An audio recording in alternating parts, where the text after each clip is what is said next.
أما بعد أعوذ بالله من الشيطان الرجيم بسم الله الرحمن الرحيم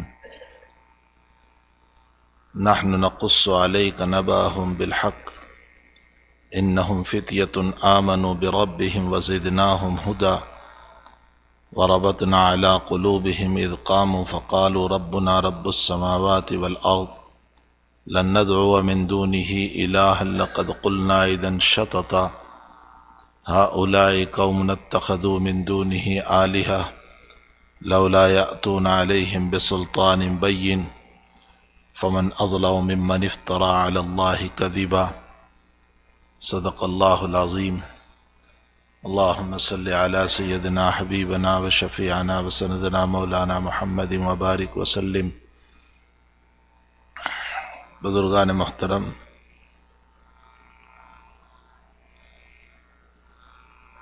نبی اکرم صلی اللہ علیہ وسلم کا ایک ارشاد گرامی ہے، حق تعالی جل شانہ و عم نوالہ دنیا ہر ایک کو دیتا ہے، اس کے لیے ایمان کی کوئی شرط نہیں ہے. جس وقت اللہ تعالیٰ نے ابراہیم علیہ السلام کو فرمایا انی جاعلک للناس اماما، ابراہیم آپ سارے امتحانات میں کامیاب ہو گئے تو اب ہم آپ کو دنیا کا امام بنائیں گے. تو حضرت ابراہیم نے دیکھا کہ اللہ تعالیٰ کے عطایا شروع ہوئے ہیں، میں کیوں نہ مانگ لوں اپنی ساری نسل کے لیے. فرمایا وَمِن ذُرِّيَّتِي، اللہ میری ساری نسل کو بھی امام بنا دے. تو حق تعالیٰ نے فرمایا کہ لا ینال عہد الظالمین، یہ امامت ایمان پر ملتی ہے اور میں ظالمین و کافرین کو یہ عہدہ نہیں دیتا ہوں. اس کے بعد ابراہیم علیہ السلام دعا فرما رہے ہیں کہ اللہ تو مکہ میں ہر طرح کے کھانے کو میسر فرما، لیکن اوپر چونکہ ایمان کے باب میں، امامت کے باب میں اللہ ایمان کی شرط لگا چکا ہے، اس لیے اب ابراہیم علیہ السلام رزق کے باب میں خود ایمان کی شرط لگا رہے کہ اللہ مومنوں کو رزق عطا فرما.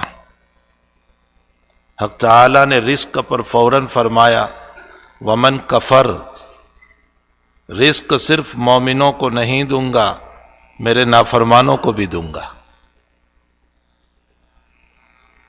امامت کا مسئلہ ایمان سے ہے، رزق کا مسئلہ ایمان سے نہیں ہے. نبی اکرم صلی اللہ علیہ وسلم کا ارشاد ہے کہ اللہ تعالیٰ دنیا سب کو دیتا ہے، ماننے والے کو بھی، نہ ماننے والے کو بھی، بتوں کے پرستار کو بھی، اللہ کے توحید کے قائلین کو بھی. لیکن وَلَا يُعْتَ الدُّنْيَا وَلَا يُعْتَ الدِّينَ إِلَّا مَن يُحِبُّ، مگر اللہ دین اسی کو دیتا ہے جس سے اللہ محبت کرتا ہے. حق تعالیٰ جس سے محبت کرتے ہیں اسے دین و ایمان عطا فرماتے ہیں، اعمال صالحہ کی توفیق عطا فرماتے ہیں. باقی دنیا، عہدہ، دولت، مقام، یہ تو اللہ ہر بندے کو، چاہے اس کا تعلق ایمان سے ہو یا ایمان سے نہ ہو. دنیا میں آپ دیکھ لیجئے بے شمار اللہ کے نافرمانوں کو جو ایمان نہیں ہے پھر بھی ان کو عہدہ دے رکھا ہے. تو ایمان ولا یعطى الدین الا من یحب، اللہ جس سے محبت کرتا ہے اسی کو دیتا ہے. اس سے یہ معلوم ہوتا ہے کہ ہم جو مسجدوں میں آتے ہیں، نماز پڑھتے ہیں، انتظار نماز میں بیٹھے رہتے ہیں، نماز کے بعد بھی تلاوت قرآن وغیرہ میں ہم بیٹھے رہتے ہیں، کسی اہم دینی مجلس میں شریک ہوتے ہیں اور ان باتوں کو سنتے ہیں، یہ سب کے سب دلیل ہے اس بات کی کہ وَلَا يُعْتَ الدِّينَ إِلَّا مَن يُحِبُّ، اللہ یہ سب توفیق انہی کو دیتا ہے جس سے اللہ محبت کر رہا ہے. یہ حدیث شریف ہمارے لیے دلیل ہے اس بات کی کہ اللہ ہم سے محبت کر رہا ہے، اللہ کرے کہ یہ محبت موت تک اللہ کی باقی رہے اور ہم دین سے وابستہ رہیں، دین سے جڑے رہیں، نماز و عبادت اور دینی مجالس سے اپنے آپ کو لگائے رکھیں۔ یہ اللہ کی محبت کی بہت بڑی دلیل ہے۔ نبی اکرم صلی اللہ علیہ وسلم نے ایک دوسری روایت میں یہ بھی ارشاد فرمایا، یہ ضرور ہے میرے بھائیوں کہ ہم میں کمیاں بھی ہیں، ہم میں گناہ بھی ہے، ہمارے اندر کمزوریاں بھی ہے، ہمارے اندر دینی کچھ نہ کچھ کمیاں بھی ہے، لیکن ان تمام کے باوجود مسجد تک آنا اور مسجد میں عبادت کے لیے بیٹھنا اور انتظار کرنا اور دین کی فکر کرنا اور اس کے ساتھ ساتھ دینی مجالس میں بیٹھنا، یہ ساری کمزوریوں کے باوجود حدیث یہ بتا رہی ہے کہ اللہ محبت کر رہا ہے۔ یقیناً یہ محبت کی دلیل ہے، ہمیں اس پر خوش بھی ہونا چاہیے۔ ورنہ ایک روایت میں نبی اکرم صلی اللہ علیہ وسلم ان لوگوں سے متعلق فرماتے ہیں جو دین سے دور، مسجد سے دور، اللہ کی عبادتوں سے غافل، ان لوگوں سے متعلق نبی علیہ السلام فرماتے ہیں کہ کیا تم انتظار کر رہے ہو تنگ دستی کا؟ یعنی تب تم مسجد میں آؤ گے جب اللہ تم پر تنگ دستی ڈال دے، حالات ڈال دیں، اور حالات بھی وہ ڈال دیں کہ جس میں تم کسی کام کے نہ رہو۔ یا کیا تم انتظار کر رہے ہو ضعف اور بڑھاپے کا کہ جب ضعف اور بڑھاپا آئے گا تب ہم مسجد میں جائیں گے اور اس سے پہلے جوانی اپنی عیاشیوں میں گزاریں گے؟ یا کیا تم انتظار کر رہے ہو دجال کا جو بہت بڑا فتنہ ہے؟ یاد رکھو کہ جب دجال کا خروج ہوگا، نبی علیہ الصلوۃ والسلام فرماتے ہیں تم اپنے ایمان کو کیا معلوم بچا پاؤ گے یا نہیں بچا پاؤ گے۔ ہو سکتا ہے کہ ہم اس کی پارٹی میں کہیں نہ ہو جائے، ہمارا ضعف ایمان، ہمارا کمزور ایمان کہیں اس کی طرف نہ لے جائے۔ یا آگے حضور پاک صلی اللہ علیہ وسلم اسی حدیث شریف میں فرماتے ہیں یا هل تنتظرون الا الموت، یا کیا تم انتظار کر رہے ہو موت کا؟ یاد رکھو وہ بہت کڑوی چیز ہے، بہت کڑوی چیز ہے، اور جب موت کا وقت ہوگا تو نہ توبہ قبول ہوگی نہ عبادت قبول ہوگی۔ حضرت اس حدیث شریف میں ہم سب کو یہ بتانا چاہتے ہیں کہ تم اللہ سے غافل نہ رہو، بلکہ اللہ کی اس توفیق پر مسجد کی طرف آ جاؤ جو اللہ نے تمہیں ایمان کی دولت دی ہے۔ میرے بھائیوں، اس دولت کو معمولی نہ سمجھے، یہ کوئی بے قیمتی چیز نہیں ہے، بڑی قیمتی چیز ہے، یہ بہت بڑا سرمایہ ہے جو اللہ تعالیٰ نے مجھے اور آپ کو عطا فرمایا ہے۔ ہمیں اس ایمان کی قدر کرنا چاہیے، یہ بہت اعلیٰ درجے کا سرمایہ ہے جو رب کریم نے مومنوں کو عطا فرمایا ہے۔ کسی بچے نے مجھے ابھی سفر کے اندر کہا تھا، جوان بچہ تھا، اس نے مجھے کہا کہ آج کی مجلس میں آج کسی جوان صحابی سے متعلق کوئی بات سنائے۔ تو میرے ذہن میں حضرت عبداللہ ذو المجادین رضی اللہ تعالیٰ عنہ ایک ینگ صحابی ہے، ان کا واقعہ میرے ذہن میں آیا اور میں نے اس واقعے کو وہاں نقل کیا۔ میں یہاں بھی اس کو نقل کروں مجلس کی مناسبت سے۔ وہ ینگ صحابی نبی اکرم صلی اللہ علیہ وسلم کی خدمت میں تشریف لائے، مکی زندگی ہے، حضرت کی ہجرت سے پہلے کی باتیں ہیں۔ کلمہ تو پڑھ لیا، لیکن حضرت نے دیکھا جوان ہے، حالات آئیں گے برداشت نہیں کر سکے گا، اور وہ حالات الامان الحفیظ جو حالات تھے اس وقت، جوان بچہ ہے برداشت نہیں کر سکے گا۔ اسے کہا بیٹا اپنے ایمان کا اظہار نہ کرنا کسی سے، خاموشی سے رہنا۔ وہ اپنے گھر گیا، زندگی گزارنے لگا، وقت گزرتا رہا۔ اس کے چچا نے اس کو دیکھا کہ یہ بدلا بدلا سا نظر آتا ہے، اس کی زندگی بدلی ہوئی نظر آتی ہے۔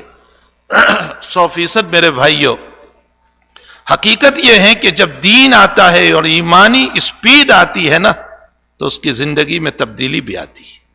یہ مسلم مسئلہ ہے، یہ 100% مسئلہ ہے کہ جب دین اور ایمان اس کی زندگی میں آ جاتا ہے تو زندگی، ارے جب دنیا آتی ہے تو بدلے ہوئے نظر آتے ہیں، جب عہدہ دنیا جب یہ مل جاتا ہے نا، پھر چال میں بھی فرق آ جاتا ہے، چالیں بدل جاتی ہے ان کی، پھر بات کے انداز بھی بدل جاتے ہیں، پھر ان کا حال یہ ہوتا ہے کہ وہ سیدھے منہ بات بھی نہیں کرتے، ان کے ملاقات کے انداز بدل جاتے ہیں، وہ ہر ایک کو ملاقات بھی نہیں دیتے، جبکہ غربت تھی ہر ایک کو ملاقات، اور جب دنیا آئی تو اس صورت میں ملاقات کا انداز بھی بدل جاتا ہے، کبھی کبھی تو 2 انگلیوں سے مسافے ہوتے ہیں، پورا ہاتھ بھی نہیں دیتے۔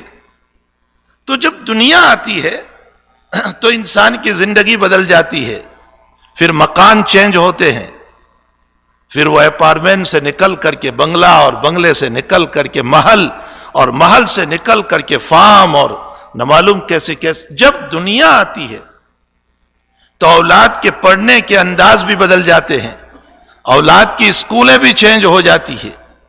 تو جب دنیا کی وجہ سے انسان کی زندگی میں بڑا فرق آ جاتا ہے، تو جب دین اور اللہ کی محبت اور خشیت خداوندی، رجال لا تلہیہم تجارۃ ولا بیع عن ذکر اللہ واقام الصلاۃ وایتاء الزکاۃ یخافون یوما تتقلب فیہ القلوب والابصار لیجزیہم اللہ احسن ما عملوا ویزیدہم من فضلہ۔ اللہ تعالیٰ نے سرپرائز کا مسئلہ رکھا یہاں، وَيَزِيدَهُم مِّن فَضْلِ، اس کا ترجمہ میں کرتا ہوں۔ اللہ تعالیٰ فرماتے ہیں میں اپنے فضل سے اور دوں گا۔ اللہ اور کیا دے گا تو؟ کیا دے گا اور تو؟ وہ کچھ نہیں کہا، ویسے قرآن میں کہہ دیا میں تمہیں شراب پلاؤں گا، میں تمہیں گول کے مکانات دوں گا، سلور کے مکانات دوں گا، فلاں دوں گا، وَفِيهَا مَا تَشْتَهِي الْأَنفُسُ وَتَلَذُّ الْأَعْيُنُ، یہ ساری چیزیں دوں گا۔ لیکن ذکر کرنے والے، اللہ کے خوف پر کانپنے والے، دین کی بنیاد پر کاروبار ان کو روکتا نہیں ہے نمازوں سے۔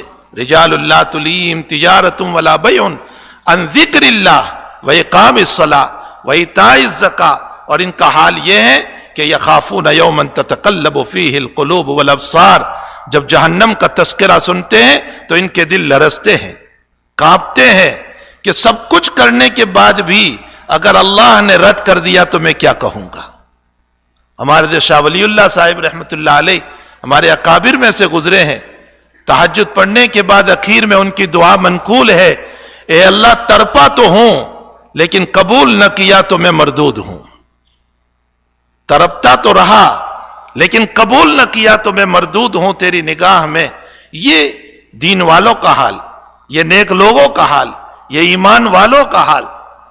تو اب اللہ کیا کہتا ہے؟ لِيَجْزِيَهُمُ اللَّهُ أَحْسَنَ مَا عَمِلُوا، ان کو ان کے اچھے اعمال کا بدلہ دوں گا۔ وَيَزِيدَهُم مِّن فَضْلِي، اللہ تو نے تو سب بیان کیا ہے، یہ دوں گا یہ دوں گا، اب وَيَزِيدَهُم مِّن فَضْلِي میں فرمایا میرا سرپرائز ہے، میں نہیں بتاؤں گا کہ میں کیا دوں گا اس کے اوپر۔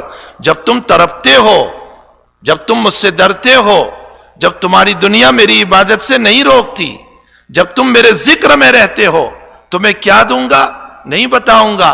بعض مفسرین نے حدیث کی روشنی میں کچھ اشارہ کیا، فرمایا اللہ اپنی زیارت سے نوازے گا، اور فرمایا زیارت رب جب ہوگا نا تو جنت کی ساری نعمتیں حقیر معلوم ہوگی۔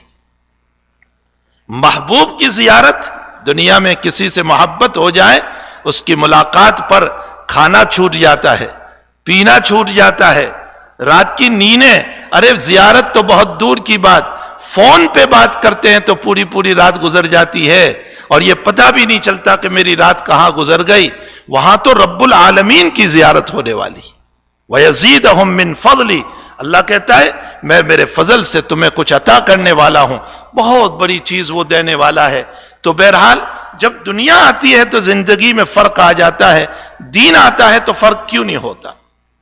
قرآن کریم میں جو واقعہ ہے کہ موسیٰ علیہ السلام کے مقابلے میں جو جادوگر آئے تو تھے موسیٰ کا مقابلہ کرنے کے لیے، فرعون کی قربت کے لیے، فرعون کی نزدیکی کے لیے، فرعون کے مقرب بننے کے لیے، فرعون کی دولت لینے کے لیے۔ لیکن جب حقیقت کھلی کہ ہمارے پاس سحر اور جادو ہے اور موسیٰ کے پاس حقیقت ہے، معجزہ ہے، نبی ہے، پیغمبر ہے، تو وہ ایمان لے آئے۔ اب فرعون کہنے لگا مجھے پوچھے بغیر تمہارا ایمان، تمہیں معلوم بھی ہے میں کیا کروں گا، خلاف سے ہاتھ پاؤں کاٹوں گا، ایک رائٹ ہینڈ تو پھر بایاں پاؤں کاٹ دوں گا، اور کاٹنے کے بعد سولی پر لٹکا دوں گا۔ تو سارے جادوگروں نے فرمایا جو کرنا ہو کر لے، موت ایک ہی مرتبہ، اللہ کے پیارے ہو جائیں گے۔ جب دین آیا تو کیفیت بدل گئی ان لوگوں کی، دولت کے لیے آئے تھے، جنت کے خریدار ہو گئے۔ کہانی نہیں سنا رہا ہوں بھائیوں، قرآن سنا رہا ہوں میں، یہ قرآن ہے، یہ واقعہ قرآن میں اللہ نے نقل کیا کہ فرعون کی دولت پر آئے تھے، ایمان آ گیا تو جنت کے خریدار بنے اور موت کی گھبراہٹ کو چھوڑ دیا۔ وہ جوان کو اس کا چچا کہنے لگا تو بدلا بدلا سا نظر آ رہا ہے۔ اس نے سوچا جھوٹ کیوں بولوں میں، نبی نے منع کیا ہے، سچ ہی بتا دوں، بالکل میں ایمان لے آیا محمد الرسول اللہ صلی اللہ علیہ وسلم پر۔ چچا کہنے لگا چند دنوں کی مہلت ہے تجھے، یا تو محمد کا انکار کر یا گھر سے نکال دوں گا، محمد کا انکار یا گھر سے نکال دوں گا۔ جوان بچہ کہہ رہا ہے 2-4 دن کی بھی مہلت کیوں، جو کرنا ہے ابھی کر لیجئے۔ اپنے چچا کو کہہ رہا ہے جو کرنا ہے ابھی کر لیجئے۔ بدن کے کپڑے اتار دیے چچا نے، بالکل برہ نہ کر کے گھر سے نکالا اس کو۔ آپ پڑھیے حیات الصحابہ تو پتہ چلے گا کہ صحابہ کی قربانیاں۔ جب گھر سے وہ بچہ برہ نہ ہو کر نکل رہا ہے، ماں کا رحم، ماں کا پیار، ماں نے اپنا خمار، اپنی اوڑھنی، اس زمانے میں یہ چھوٹے 2 پتے نہیں تھے، بڑی چادریں تھیں، لیکن ان کی چادریں ڈالنے کا انداز کیسا تھا عرب میں؟ وہ یوں ڈالتے تھے، عرب کی عورتیں یہ چادر اور پھر یوں ڈال دیتی تھی پیچھے کی طرف۔ قرآن کریم میں اللہ کو آیت اتارنا پڑا وَلِيَضْرِبْنَ بِخُمُورِهِنَّ عَلَى جُيُوبِهِنَّ، سینہ ڈھانپو، یہ جیب ہوتا ہے۔ فرمایا یہ ڈھانپ لو تاکہ تمہارے بدن کا ابھار نظر نہ آئے، تمہارا گریبان نظر نہ آئے۔ اللہ کو یہ حکم اسی لیے اتارنا پڑا۔ تو بڑی چادریں ہوتی تھی جو سر کے اوپر اوڑھا کرتی تھی، اپنے بیٹے کو دے دی۔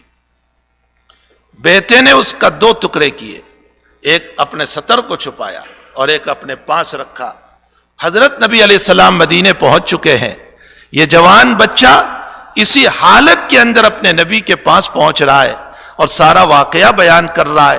چونکہ بہت دور سے یہ گیا تھا اور دل پر ایک ٹھیس پہنچ چکی تھی، جس کے نتیجے میں یہ بچہ رونے لگا، بیمار ہو گیا تھا، شدید تکلیف میں تھا، حضرت کے قریب بیٹھا، سارا واقعہ سنایا۔ نبی علیہ السلام کا ایک جملہ حدیث شریف میں ہے، ربح کثیر، بہت بڑا نفع ہو گیا تجھے، دنیا گئی جانے دے کوئی حرج نہیں، لیکن ایمان تو تیرا بچا ہے۔ اسی حال میں وہ اپنے پیغمبر کے پاس بیٹھا بیٹھا رو رہا تھا، اور روتے روتے اس کی گردن نیچے گر گئی۔ روایت میں ہے کہ سیدھی گردن جو گرنے جا رہی تھی، نبی نے اپنی گود میں لے لیا اور نبی ہی کی گود میں روح پرواز کر گئی۔ حضرت عمر رضی اللہ تعالیٰ عنہ راوی حدیث بیان کرتے ہیں کہ اللہ کے حبیب پاک صلی اللہ علیہ وسلم نے اس کے سر پر ہاتھ پھرایا، نبی کی گود میں اس کی روح نکلی، نبی نے غسل دیا اور قبر میں اتارا۔ عمر کہتے ہیں بڑی تمنا ہوئی کاش اس کی جگہ میں ہوتا تو کتنا اچھا ہوتا۔ بہرحال یہ واقعہ میں اس پر سنا رہا ہوں میرے بھائیوں کہ ایمانی دولت اور یہ جو مسجد میں آنے کی توفیق اور یہ جو نمازوں کی توفیق اور انتظار نماز میں بیٹھنے کی توفیق اور تلاوت کی توفیق اور دین کے اوپر چلنے کی جو توفیق اللہ نے ہم کو دی ہے، اس کی قدر کرو، اس کی قدر کرو۔ اور قدر کیا ہے؟ قدر یہ ہے کہ ہم اللہ کے شکر گزار بندے بنے۔ جتنا شکر کریں گے اللہ نیک اعمال کی اتنی ہی توفیق دے گا، اور اگر ہم نے قدر نہیں کی تو پھر وہ حدیث شریف ہے کہ کیا تم انتظار کرتے ہو تنگ دستی کا، بڑھاپے کا، دجال کا یا موت کا؟ جس وقت موت آئے گی توبہ بھی قبول نہیں ہوگی۔ اللہ تعالی ہم تمام کو یہ جو توفیقیں ہم کو ملی ہے نیک اعمال کی، اس کے زیادہ سے زیادہ شکر ادا کرنے کی اللہ ہم سب کو توفیق عطا فرمائے۔ وصلی اللہ علی النبی الکریم برحمتک یا ارحم الراحمین۔